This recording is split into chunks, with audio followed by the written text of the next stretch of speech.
Hey guys, welcome to another episode of the Entertainment Now podcast. My name is Nick. My name is Ian. Ian. So Ian is actually sitting across the table from me. I am. We are recording in person. So this in person. I will put this up on the YouTube channel like I do with all of our episodes, but this will just be like an audio only YouTube video. Yeah. But if you're watching this on YouTube, make sure you give us a thumbs up and do all that fun stuff. All the YouTube kind of stuff. If you're listening to us on your favorite podcatcher, make sure you leave us a 5-star review. It is required to leave us a 5-star review. Yes. Right Even here? if you hate us. Which most people probably do. Especially after the last 2 episodes. Yeah, we've had some controversial episodes in the past. So this is episode 3 of season number 2 of the podcast. Our first 2 episodes were about, what was the first episode was the Jason Aldean controversy. Yep. I'm a Crazy Racist song. Yeah. And then episode 2 was about what exactly the sound of freedom might sound like, which apparently sounds like crazy QAnon people. Right. Well, I mean, yeah, that's what it sounded like for the last 8 years almost. We did get some interesting comments on those videos Just on a YouTube. couple, yeah. So both of them did surprisingly well on YouTube, though. So that's Controversy sells. You know? I guess so. But we need to do more. Let's piss some people off. I mean, I feel like, Ian, how long have we been doing a podcast now? Since January of 2017. So 6.5 years. 6.5 years. Yeah. I'm sure we've probably pissed a lot of people off. I in know, and 6.5 you know years. what? I want to piss more off. Yeah. Yeah, I really do. I feel like I want to just, from the safety of the microphone and my headphones, say the things that I can't say in public. But that's what we have this platform for. Yes. So that's why, like, obviously, so we have the Vinyl Den, which is a very different program than Entertainment Now, and the Vinyl Den is we're a lot more guarded or what we discuss on there. As I say, structured. Yes, and we have a much bigger platform on the Vinyl Den. We are, I think, almost 5,200 subscribers now on YouTube. So the podcast is much smaller. Right. You know, it's a fraction of the size of the audience we have on the Vinyl Den.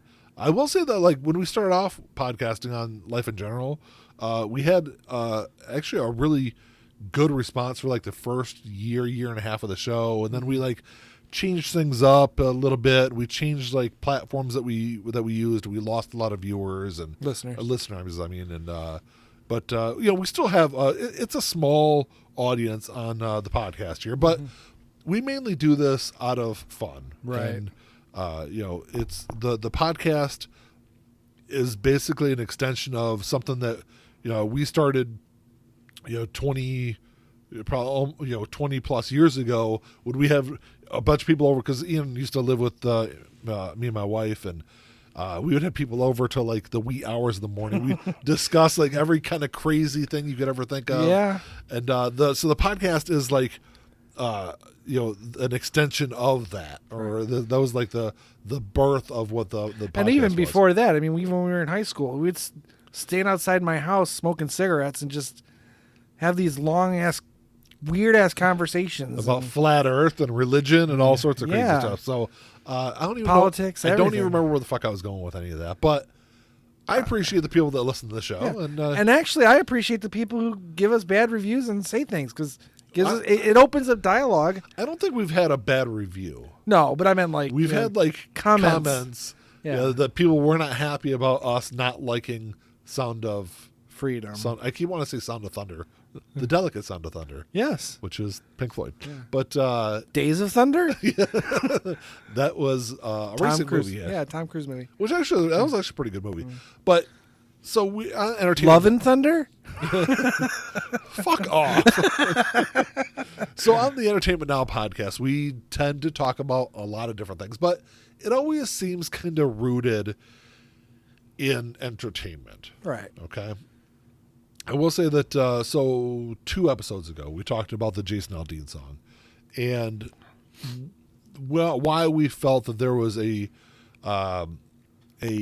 racial aspect to more of the video than the song Right. itself. The song is very like pro vigilantism, which I think is also a big issue. It's still dog whistles, you know. The video, I had a much bigger issue with the video than the song. So, but there was the whole racial aspect of it, and it was funny. I was talking about not necessarily about, and it wasn't.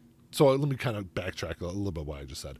I wasn't talking about this. I was thinking about this over the last week about racism, and I feel like I have a different perspective than maybe someone that's lived in their area their entire life. And if you live in a specific area and, maybe you live in a diverse area and you don't get to see what kind of real hatred there is out there. I remember in when I lived in Tennessee, at one point, I don't remember what year it was. It was after President Obama was elected, which was 2008. Yeah. So, anyway, I moved down there in 2008. So this probably had to be like 2009, 2010.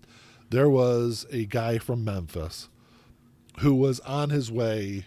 He was pulled over and arrested. He was on his way to the White House, he claimed, to shoot President Obama. And I worked with people at the time in Tennessee who were like authentically distraught over this.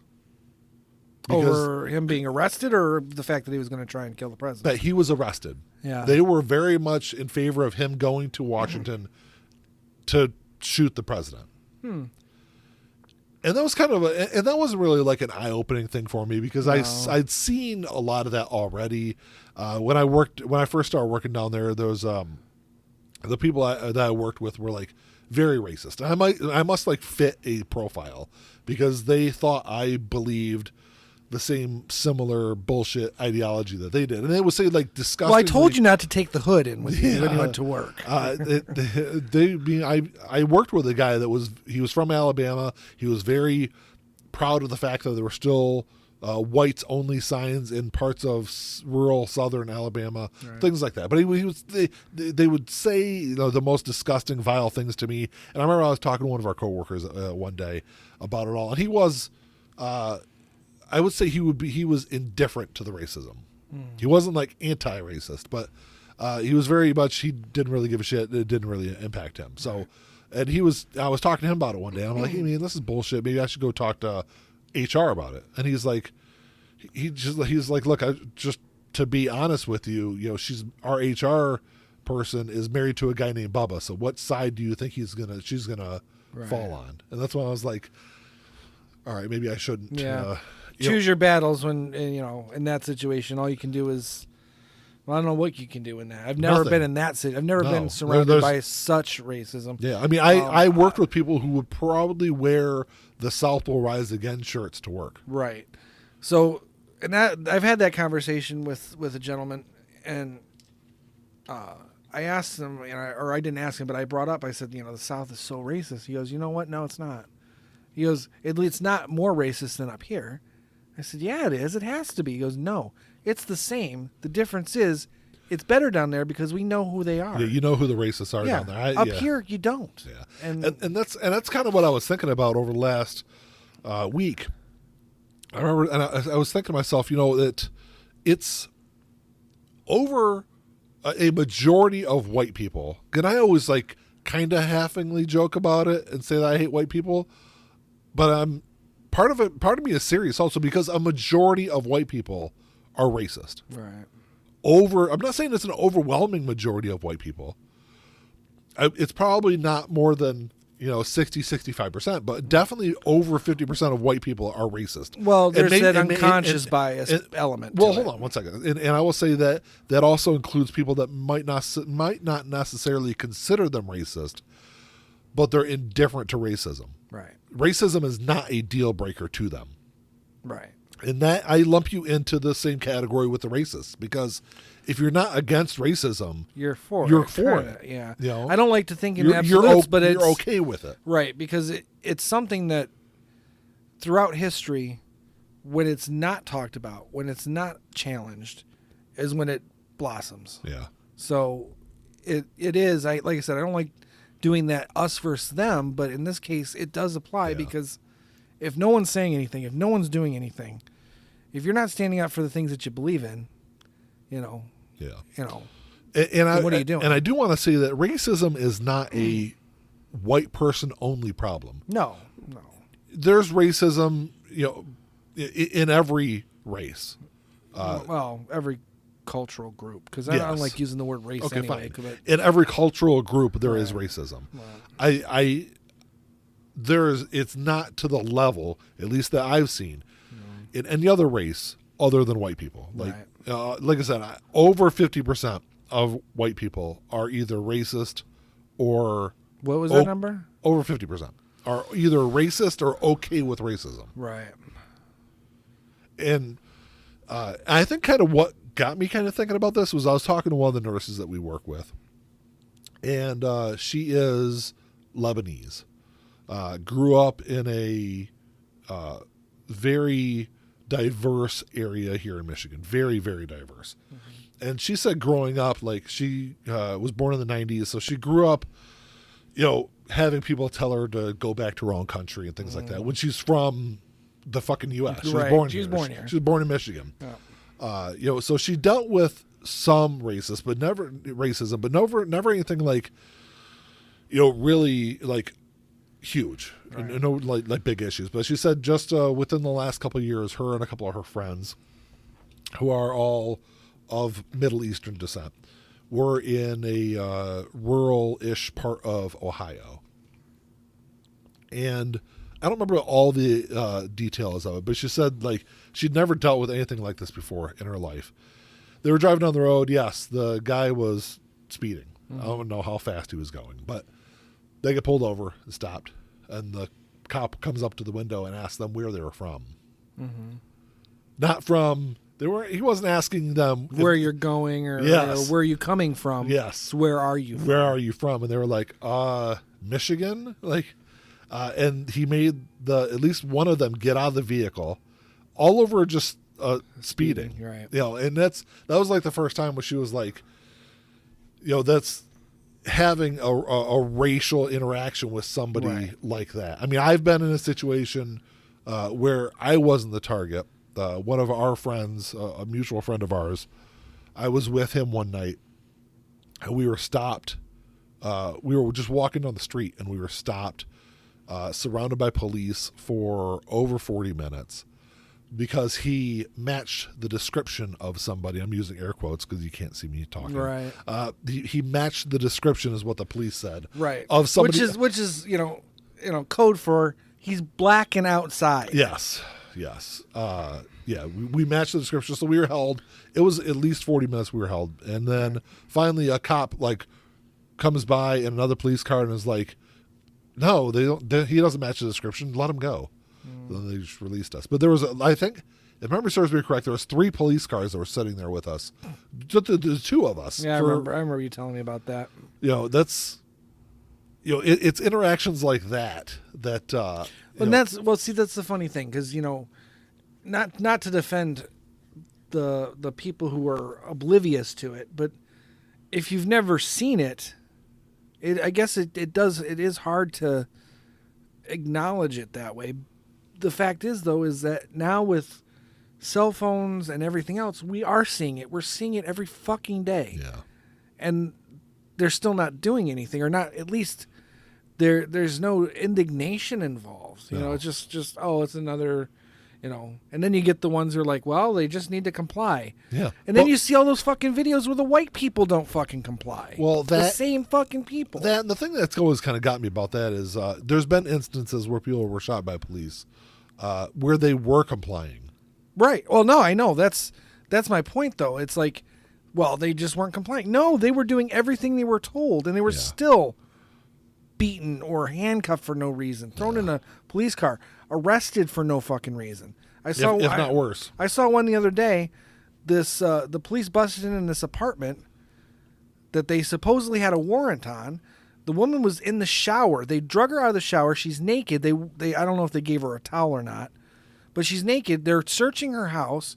They won't tell her what they're looking for. They just say they have a warrant. They keep looking. Come to find out, it wasn't even the right fucking apartment. Yeah.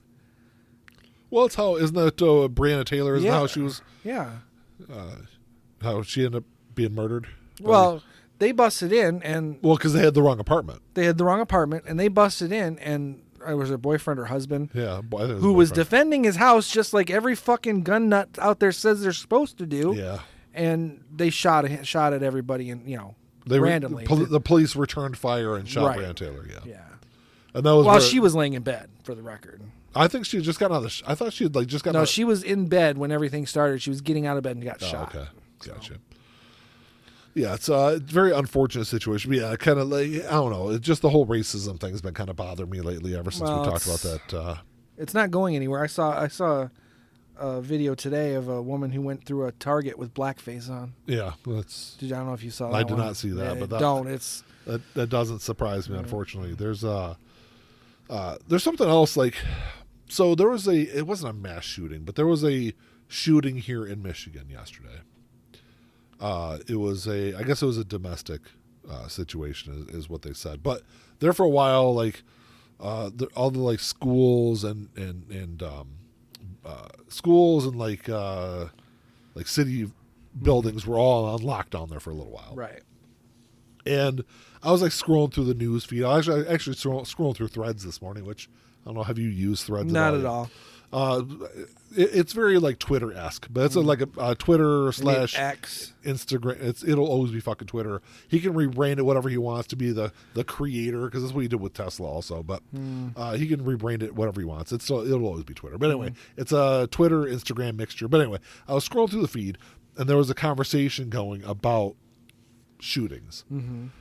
And someone posted something really interesting, and I've never really thought about it this way. And that is all the mass shootings that have happened since when Columbine was 96, 97, 98, late 90s? Late 90s, yeah, I think. There's only been one that I can think of where the mass shooting was done by a female. The Nashville shooting was a female. Well, it's the same thing with serial killers. 99% of them are male. Yes. So. But their whole point of the discussion was that they always talk about mental health. Mm-hmm. And yes, there is a mental health aspect to these shootings. But this person was putting more of the blame at the feet of toxic masculinity, which I've never really thought about it that way. But you think of... I think it's a part of it. It's also a part of the fact that men are not allowed to express the fact that they have mental health issues. But that goes into toxic masculinity, where you're taught at a young age growing up about how men don't do that. Men don't cry. Yeah. You suppress your emotions, everything else, and then it just ends up blowing up in rage. And then, of course, with access to fucking guns. I personally like to bottle up my emotions because I'm trying to grow tumors. No, it's not really a thing either, Ian. No, all my emotions are turning into tumors. You can't convince me otherwise. So they said the main two issues are toxic masculinity and then, of course, easy access to guns. Right. Which I thought, like I said, that was really interesting because I've never really thought about that component, because you're right. Males, even today, are raised to not discuss things or not talk about your emotions. Well, and to not to play devil's advocate again, but as a result, we're also in a society that is trying to push a more sensitive male. But sensitive males don't get girlfriends. Yeah. Sensitive males don't win football games. They're men who want to be alpha, who want to be masculine, are constantly emasculated by the fact that they're not, I'm not excusing it, because that's just one minor aspect of the whole problem. Yeah. But women, if you ask women, they don't want the sensitive man. They do in principle, but they don't in practice. Yeah. And when you've got these men who have been raised on this toxic masculinity, what their response to things are, obviously violent. Yeah. Because, there's a violent streak in all men because that's part of our evolution. biology. I was going to read part of the comment on here because I think this is really interesting. I mean, it kind of touches on most of the stuff I just said, but it says, I used to think toxic masculinity was some hippie garbage, but no, it's a real as hell phenomenon that we sometimes like to call boys being boys. Aggressive, dominant, competitive, but probably most of all, suppressing any emotion that could be seen as weakness. The people who continue to argue guns ain't the problem, it's mental health, are the same ones who teach their boys that crying makes you a sissy and asking for help makes you weak. Right. Well, let me point out. Read the first part of that again. The beginning part? Yeah, the beginning part. The whole thing? Yeah, start at the beginning again. Just I'll stop you when you get to it. It's right near the beginning. I used to think toxic masculinity was some hippie garbage, but no, it's a real as hell phenomenon that we sometimes like to call boys being boys. Aggressive, dominant, competitive, but most... Stop right there. Those are traits that those are evolutionary traits. Because, I mean, that goes back to the hunter-gatherer. I mean, that's how humans are still alive. Yeah. So the thing is that those traits are no longer necessary, but they're still part of our biology. Yes. Yeah. And then you throw in societal restrictions to that or enhancements to that, where it's not even possible to be that type, that image of a man, that idea of masculinity and manhood isn't even as obtainable 98% of the time. That's where these mental health challenges are coming in, you know. But I just wanted to, because that stood out to me. It goes on to say he was turned down by a girl at school. Maybe he was bullied by others. Instead of being sad or distraught or even angry, as is healthy, he bottled those emotions and converted them all to rage. I'll bet his dad taught him things like how real, quote in quotation marks here, how to be a real man. And as for easy access to guns, whether it's easily walking into a store or walking out with a weapon, or simply going home and grabbing your parents' gun, you can bet that the kid that killed 10 innocent classmates would still be alive today if he couldn't have gotten those guns, which that kind of goes to the second part of it. And that's probably true to a degree, but it's not. It's a part of the problem. It's not the only problem. Yes, yeah. So I think yes, and that's school shootings and mass shootings. That's definitely a big topic that we're not supposed to talk about here on the Entertainment Now podcast. No, it's really not entertainment. Are you all listeners? Are you entertained for right now? Yeah, but real quick, I just want to kind of touch on a couple things about it and say that it is a big thing, and there's like multiple parts to it that need to be addressed. Definitely, mental health is an issue. Yep. Access to guns is also an issue, but also, I think our society needs to reevaluate our roles as well in terms of, and part of it is coming from the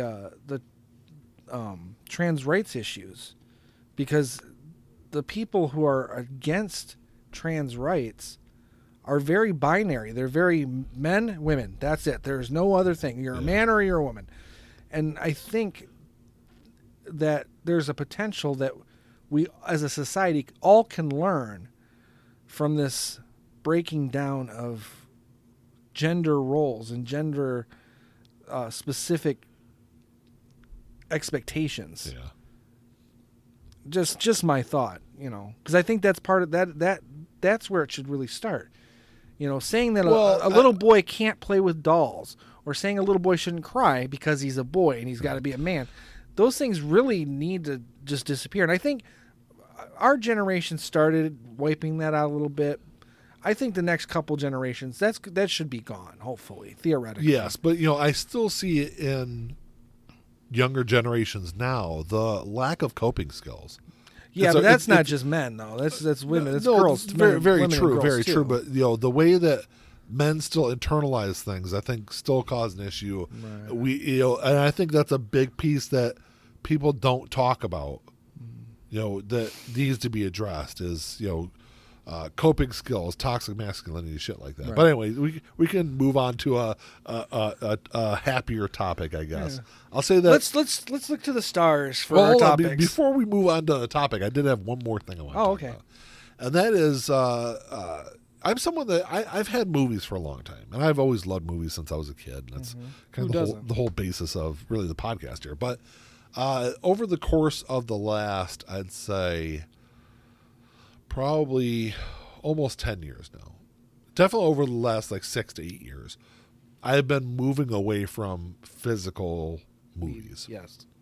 And it's 2023. I mean, you get streaming shit. You can stream movies pretty much everywhere. Until they stop streaming what you want to watch. Yes. You know? So over the last couple of weeks, I have been slowly getting back into physical movies. And I will never be what I was before. I used to have a huge library of DVDs and all that stuff. And I still have quite a few. It was showing of them. signs of hoarder...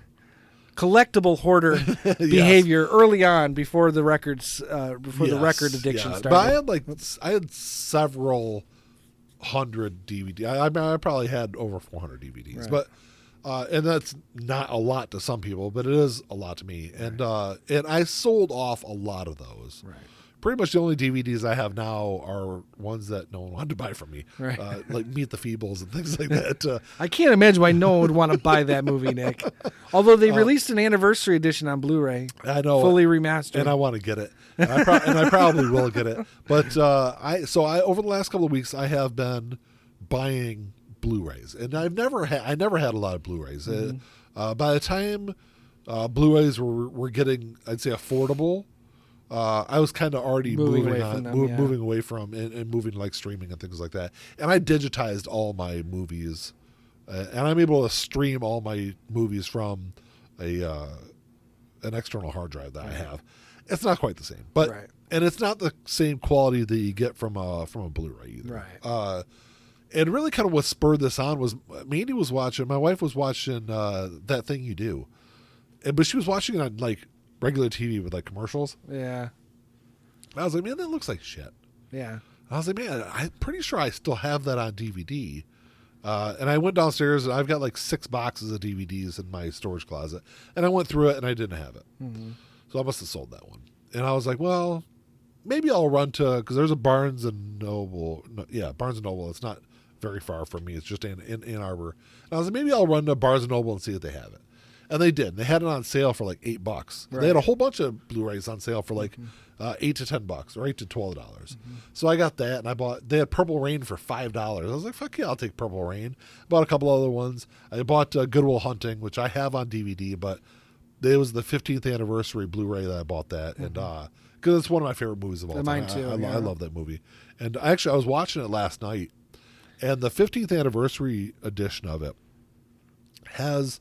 Because I went through and watched the movie, and the movie looks beautiful on Blu-ray. Yeah. And the only Blu-ray play, the only thing I can watch it on is just on my PlayStation. But right, that's all you need. That's all you need, and it looks great. And after the movie was over, I was like, oh, there's like a documentary on here, like an hour-long documentary. And I knew that Robin Williams played a big part in getting the movie made. Mm-hmm. I didn't realize that it was actually Kevin Smith was the reason that movie actually got made. Mm-hmm. I knew Kevin Smith was an executive producer on it, but so Matt Damon and Ben Affleck wrote the movie when they were like 20 and 22 years old, I think is what when they started writing it. And then they sold the movie, or they sold the script to Castle Rock for $800,000. And this is before Kevin Smith had even met Ben Affleck. You remember he had read it in the whatever paper they've got out there in fucking Hollywood that talks about all this shit. Mm-hmm. Saw how much they had sold the script for. So he didn't even know anything about them. He knew Ben Affleck was in Dazed and Confused. This is like what he knew Ben Affleck from. Yeah, because he didn't meet until 95 when he did Mallrats, or late 94. Yeah, so he'd read about it in the whatever paper out there, and then I guess the very next day, Ben Affleck came in to audition for Mallrats. Mm-hmm. So that's when they started talking about it and everything, and he's like, oh yeah, I was really impressed with it. And somehow Kevin Smith ended up with a copy of the script and was blown away by the script that they had written. But Castle Rock owned it. And for like a year, Castle Rock, they worked on it every once in a while, but there was never anything. No movement. There was really no movement in it. Surprised they paid that much for it, to be honest with you. which was a lot of money for a script in '96 or whenever it was. Essentially a spec script too. Yeah, at that point. exactly. Yeah, so it was extremely rare for them to spend. Because with rights and everything, they ended up being like $1 million basically what they spent for it. But nothing after a year, nothing really moved on the movie. And then so Matt Damon, Ben Affleck went to, because they had talked to some, I think Sylvester Stallone. They talked to some other people about doing the movie, but people didn't want to have Matt Damon play the lead. Right, because they know who was Matt Damon at that point. He was nobody at that point. And he had done some stuff, but he was in School Ties. Yeah, but so was Ben Affleck. Yeah. So, but they didn't feel that Matt Damon could carry that movie. Mm-hmm.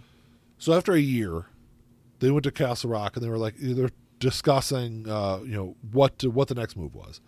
And Castle Rock was like, okay, look, if you can find somebody else, we'll give you 30 days. We'll give you 30 days to find somebody to buy this script from us. At the end of 30 days, if you're unable to do that, we are going to move on without you, without Ben Affleck, without Matt Damon being attached to it. We're going to do this movie our way. We're just going to do it, yeah, exactly their way. So they had 30 days to do it, so it was really kind of a crunch period of time. So at some point in there, Ben Affleck was talking to Kevin Smith. I don't know if it was directly or through somebody else, and Kevin Smith was like, okay, well, I love the script. Let me see if I can get this to Harvey Weinstein, and see what if Harvey wants to do anything. Because obviously Kevin had at that point had a several year long relationship. Right. He had clout with Miramax, with Miramax, and with Harvey Weinstein in particular.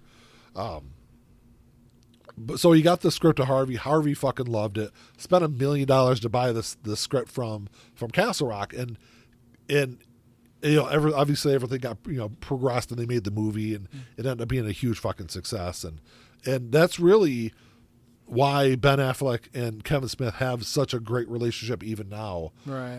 And every time Kevin does something, there's some kind of at least a lot of his movies, there's been involvement from Ben Affleck, because, and even Matt Damon, through they did Dogma and all that stuff, but because of, it was really Kevin Smith was the reason that Good Will Hunting even was made. Right. And then of course later on, Robin Williams got attached to it, and that's really when the funding really came in. Right. But it was going to be made once Harvey got his hands on it. And to be fair, not to take away from Matt Damon specifically, but that movie, I don't think that movie would have been what it was if it wasn't for Robin Williams. And just in terms of the performance. Oh, absolutely. Yeah, absolutely. And he won an Academy Award for it. Right. He deserved it. Robin Williams probably could have won an Academy Award for almost all of his movies, especially those later years movies. But even before that, I think he should have won for Awakenings. He was incredible in Awakenings. Yeah. But Patch Adams was, it's the weaker of those movies, but he was good in that movie. He was good. Yeah, he was fantastic. Robin Williams was definitely somebody who, by the late '90s, when he finally won a fucking Academy Award, he had deserved one multiple times prior to that. Yeah, he had definitely moved away from the comedy side of things. It was really, like you said, Awakenings, The Fisher King. Yeah. But he said, I watched an interview one time with Robin Williams. I love Robin Williams. He's one of my favorite actors of all time. Mine too. He's done so many huge iconic movies. But he said, he always tried to balance out his career. If he did a movie like Flubber, Mrs. Doubtfire, then he'd do something more serious, whether it's Good Morning Vietnam or something like that. And Good Morning Vietnam was kind of was like both. There was an element of comedy to it. It was a darker comedy. Well, what was that to Robin Williams movie where he played the murderer? He did that in 2 movies. Well, kind of. He did 1 Hour Photo. Yes, that was where he was a stalker, and then he was in Insomnia. Yes, which was a was that Christopher Nolan? It might have been. It was one of Christopher Nolan's first movies with Al Pacino, but he was like a serial killer in that one. Yeah, and he was great in those also. And obviously that was a big departure of the guy from Mork and Mindy. Right. Well, one of my favorite performances of his was other than Good Will Hunting, but Bicentennial Man. I love. Oh, that's a great one. I love that's that a great movie.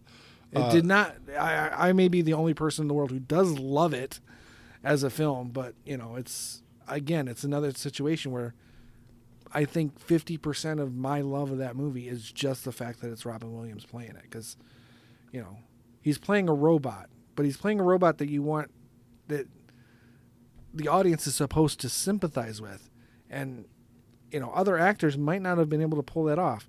But Robin Williams he can make you feel anything. Sometimes with just a look. That's what makes him such a good actor. Yeah. He's done do people really not like Bicentennial? Yeah, well, it didn't do very well. It definitely was a bit of a flop. Really? Financially, yeah. That was a Disney movie too. Sorry, I didn't mean to make that noise in the microphone there, but I think Disney was part of it. It was like one of their subsidiaries? Like, it wasn't. I don't remember. I don't remember what studio did it, but it might have been Disney co-funded. Because, I mean, yeah, Jumanji was another great movie. Which was I never really liked Jumanji, but had nothing to do with him. Hook was my Hook movie was great. for, in terms of kiddish movies. Well, I grew up with like Popeye. Popeye was yeah. one of my favorite movies when there I was was a one kid. day it was on cable. Now, it was right when we got cable, so I was like 3 or 4. And we, as part of that early package, we had HBO and Cinemax, which, same company basically. So one day, Popeye was on at like 8 in the morning on HBO, and then at 10 o'clock it was on Cinemax. Uh-huh. And I managed to get through it 3 times before my mom was like, no more. We are not watching Popeye anymore. That's hilarious. I had the cast recording on vinyl. Yeah. Which actually just got reissued not too long ago. Did it? Yeah. I'd almost consider getting it, although... nothing will beat my original pressing, because I probably wore that thing out, to be honest with you. I was like Dead Poet Society. Oh, yeah. That was absolutely. one of my favorites also. I don't know. He's just he had a long career. I would say in the annals of Hollywood, he's one of the greats. Yeah. Like, you could put him in the top 20 of all-time actors. It was funny, too, because during the documentary, Chris Moore is his name, right? Chris Moore is the one of the producers.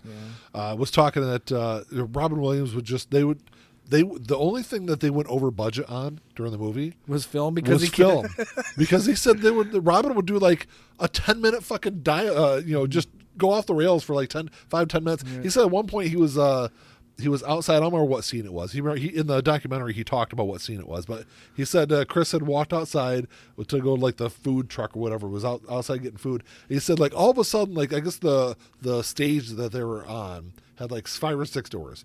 He said all of a sudden, like all at once, like all the doors just burst open, and like all the grips and everything, like electricians are like diving out of the building because they were laughing so hard and they didn't want to ruin the fucking scene. Right. Because Robin was just in there just going off, which that's his thing. That was his thing. He was but he was also like, I remember Ben Affleck was talking about Robin would come in the next morning after they did a bunch of scenes the day before, and go and talk about you'd want to see the dailies and go over stuff, and there were a lot of times they would reshoot his scenes the next day just because he was so focused on getting it right. And he was such a perfectionist about the stuff he did.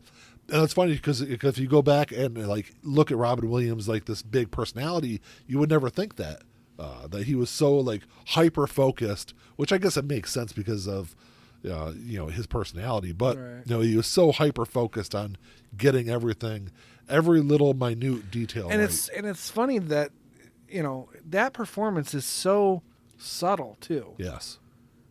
Which is part of its charm and part of its brilliance, really. But it's so subtle. It's that's probably why he was cracking everybody up, because he probably was holding all that in, and then when they call cut, it's just But I remember there's a scene where, Robin Williams is sitting there with, I don't remember the professor's name. It's Bill Skarsgård's dad. Yeah, Stellan. Yeah, Stellan. So they're sitting there having this conversation in this cafe, and the professor is talking to Robin Williams about basically he wants to straighten out Matt Damon's character and force him basically into this job, and doesn't want him to waste his life. And is that the Where he asked the bartender, who Einstein is. He's like, or whatever. Yes, yeah, because I got a bet. We come Got a over. bet, yeah. He's like, do you want to know? You know who Einstein is? He names off all these famous people, and the guy's like, yeah. And then And he goes, "Who won?" I did. And then in response, Robin Williams goes on about Kaczynski, and they were talking about it in the documentary, and apparently Robin Williams didn't really know anything. That was like unscripted, and before they shot that scene, they were going to throw this in, and Ben Affleck like looked up a bunch of stuff, and like Robin Williams was like grilling him on all these different facts about Kaczynski. What's his first name? Ted Kaczynski. Ted Kaczynski. He just died recently. Yeah. So it's really, I think that's really kind of poignant. It's an interesting like tidbit about that scene that kind of shows, and it's how it's such a subtle thing. Yeah. Because they don't detail it. They just go, after the whole Einstein, he walks away. He goes, whatever the bartender's name was. You know who Ted Kaczynski is? Yeah, and the Unabomber. Yeah. And that's it. That's the end of that part. It's like so subtle. The line, I don't remember what it is, but he's like, this guy in such and such a year graduated from all this math stuff and graduated from University of Michigan and ended up in Montana and blew the competition away. Yep. Was the line? Yeah, I guess there was more to it, but it just there was. Again, it's just I really like subtle performances that still elicit emotion. Yeah. From an audience, and it's not. You're not smacking anyone over the head from Yeah. it. You're just, you're basically almost just reading the lines, but you're doing it in such a way that you're still getting across what you're supposed to be getting across. And I think like the manic aspect to Robin Williams really was why he was such a great actor. Mm-hmm. There's a scene earlier in the movie, the first time that him and Matt Damon have an interaction. I'm going to watch this movie tonight when I get home. I haven't watched it in almost 2 years. Yeah, there's the very first interaction they have. Matt Damon comes into his office, and they're kind of Robin Williams is trying to get Matt Damon's character to open up a little bit, right. And Matt Damon's walking around the room, and like you can see that he's trying to figure out what the backstory is of Robin Williams' character, so he can use it against him. Yeah. And he starts talking about this painting that's hanging in the window, and he makes a comment about something about marrying the wrong person, and it like instantly like sets Robin Williams off, and Robin Williams, like you could see the anger in Robin Williams' face, and he grabs Matt Damon by the neck and says that he'll end him, and he said it was one of the best scenes that he had, filming the movie, because that iteration, the rage he was able to portray in that scene, it was, I don't know, it makes that scene as great, right? Because the other parts of his performance are so subdued. Yes, that part has so much more power to it. Yes, yeah. As a result, so yeah. God, so, I love that movie so much. Yeah, it's just a fantastic movie. Like, and I've always loved that movie, and honestly, it's probably been 10 or 15 years since I'd seen it. Yeah. Before I watched it last night, and I was like, man, just I got sucked into it. And like Mandy's texting me, she's like, "When are you coming to bed?" It was like 3:00 in the morning. And you're watching Good Will Hunting. Hey, that's how I watch all my stuff too. But yeah, it was just Robin Williams is such a it's really unfortunate, and that documentary was filmed like 16 or 18 months before his death too. Oh, so, okay. Yeah, this was for the 50th anniversary. So. Right. Well, yeah, what was it, 97 when that came out? 98? Yeah. So it was I think it was like 2012 or 2013. When it was released. He died in 2013, I believe. He died in 2014. 2014, you're right. Well, but anyway, this wasn't going to be a Robin Williams a long diatribe about right. Well, Robin yeah, Williams' gush fest, but hey, if anyone deserves it, it's him. Yeah, I mean, when I grew up watching Mork and Mindy. Yeah. Obviously I wasn't old enough to see him on Happy Days, which that's where. Well, I mean, Mork even the Mork and Mindy was, we were pretty young when that was out. Oh yeah, it was like 84. 83, I think it was 84? 80, 81, 82, if Was I'm not it? mistaken. Well, while you're talking, I'll look it up. You look it up. Yeah, because I mean, that part of it I would say, oh yeah, Mork and Mindy You're right. was huge. 78 to 82. Yeah, so. So I guess I was watching reruns. Yeah, we were watching reruns. But it was one of those things like, again, it was Popeye and Mork and Mindy, those early years of mine, because I was born in 78. You were born in 79. So, and Popeye came out in 1980. So we're talking, you and I were in our 3 to 5 years old. This was to have an actor, a live action character, a live action actor that defines a childhood like that, an early childhood, says a lot. And the fact that he was able to stay kind of a hero-ish kind of character person in real life to us, until his passing, says a lot about him. Because let's face it, most actors don't. Most of the people that we tend to idolize are not the types of people that we think they are. And I'm sure he was. I'm sure he was. Honestly, I think he might have been as close as possible. Yeah, I mean, I'm sure. Just you hear these I'm stories. sure his ex-wives and all that would. Well, I mean, nobody's perfect, but I'm not even talking about that. I'm talking about worse things than that. Yeah. Because he's still human. Yeah. But you hear about all these things. He always insisted that homeless people were hired on the set of his films. Yeah. Who else does that except for maybe Keanu Reeves? Yeah. Well, Keanu Reeves just gives half of his wages to the homeless. Yeah. He goes and buys them dinners and stuff. He's another one. I mean, Keanu Reeves is no Robin Williams when it comes to acting. No. But as far as a human being goes, he's right up there. Yeah. He's on par. Yeah, I mean, Good Morning Vietnam came out in 87, so I was 8 years old when it came out. So I probably didn't see it then, but it would have been 88 when it was on HBO, because that's when I saw it. That's when I saw it also. Yeah. So and that's a movie I've always loved. Mm-hmm. His portrayal in that movie was I think he was he I think he was nominated for a bunch of awards in that one also. I believe. For sure. He was nominated for best actor. So that was the first time he was nominated. He was also nominated for the Fisher King, which he deserved that also. I think he should have been nominated for Dead Poets Society. I agree there too. Oh, I'm sorry. He was nominated for that also. So I thought he won it on the third time. He should have won. He should have won on all of them. Yeah, I don't know who he was up against, and that could always be when Sylvester Stallone should have won for Creed. For Creed, but he was up against some really stiff competition. So but still, I think he should have won that also. But the movie was even though Hook was a comedy and it was a very family oriented movie, it was still his performance in it was fantastic. Right. I mean that had that's a classic. It's a Spielberg film. The same with Miss Doubtfire.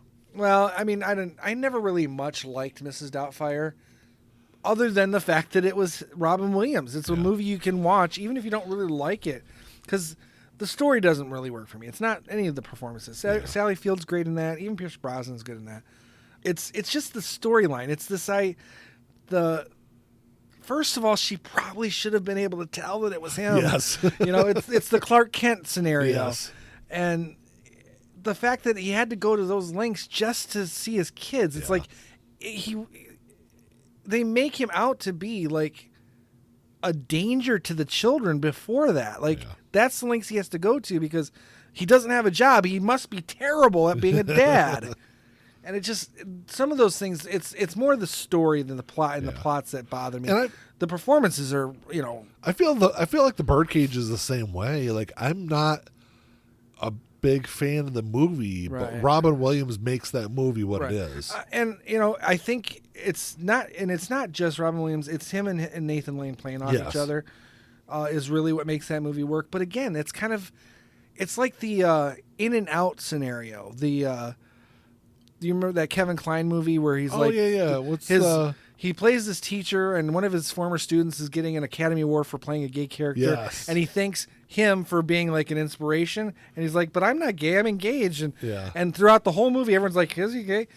And he ends up coming out at the end. It's he's almost hating the fact that he's gay, and self-loathing and all that, and it's it just doesn't work in principle, or at least in in theory, not in principle, in theory, these movies are great. They, on paper, it looks good, but when you actually produce them and make them, you see all these major, major problems with them. And that's what I have with Mrs. Doubtfire. It's just, other than him not having a fucking job, he seems to be a great dad, but they make him out to be like this, like, we can't leave the kids with him. He might touch them. Yeah. It's like, and that just bothers me so much. And then he's got to cross-dress to actually work, to see his kids. It doesn't, it's... I get it. Did you ever watch The Crazy Ones? The Crazy Ones. That was his TV show. It lasted like 2 seasons. No, I never saw that one. That was right before. It was like 2013 to 2014. Oh, yes. There was... I did not see it.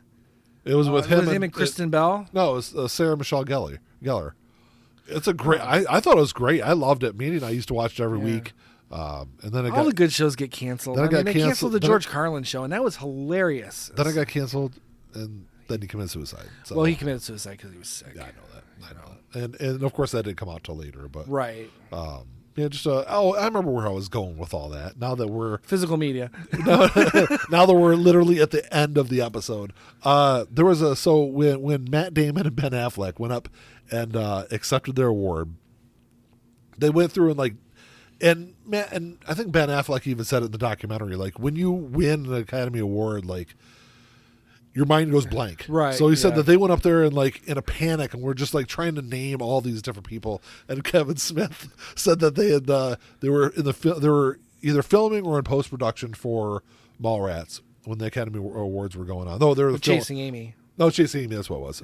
Yeah. They were actually filming Chasing Amy because he said they were at the airport filming in Pittsburgh, and they sent Matt Damon and Ben Affleck off to the Academy Awards. So then it would have been Dogma if it was Matt Damon too. What? Chasing Amy came out in '97. I know that, but so it would have been Dogma when they because you're right. You're right. Yeah, that was my fault. I said Chasing. It was Dogma. It was Dogma. So anyway, because they were filming at the airport. Yeah. So anyway, they sent them all off, and then like the next day, everyone took the day off from filming, and they all sat together and watched the Academy Awards because 2 of them were up for awards. Right. 2 of their crew, their cast. And he said they win the award, and like Kevin Smith said, all he kept thinking was like, my God, my family and my friends and everyone's watching the Academy Awards, and they're going to see someone mention me during the Academy Awards. And they said they got all the way through it, and they didn't even mention him. Didn't mention him. It's like the one motherfucker that was the reason the movie got made. Right. Like, that's okay. Yeah.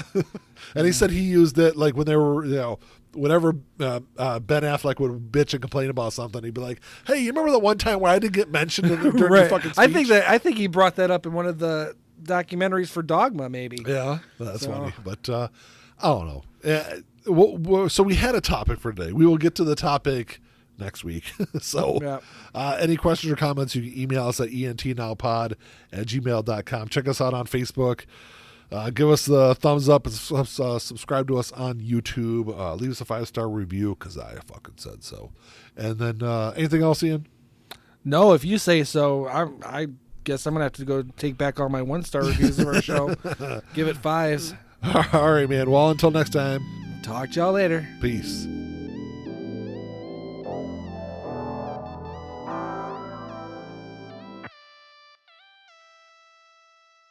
Playing my role, let me tell you about it. This shit right here, man, I'm about it.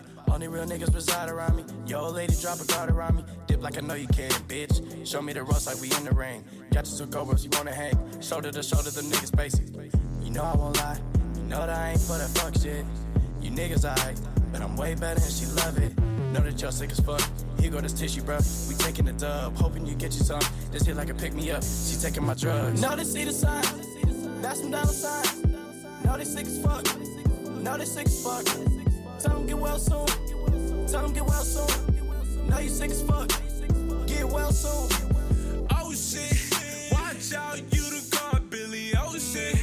Right now, and I'm smiling in your face, bitch. With a gold smile, you should probably make placement to your eye. Niggas sick as fuck. Standing with niggas who down for that party. Who down for some bitches who showing their bodies. Swear to God, nigga, this Molly got me up and rolling. These bodies of water. Bring that shit in bottles.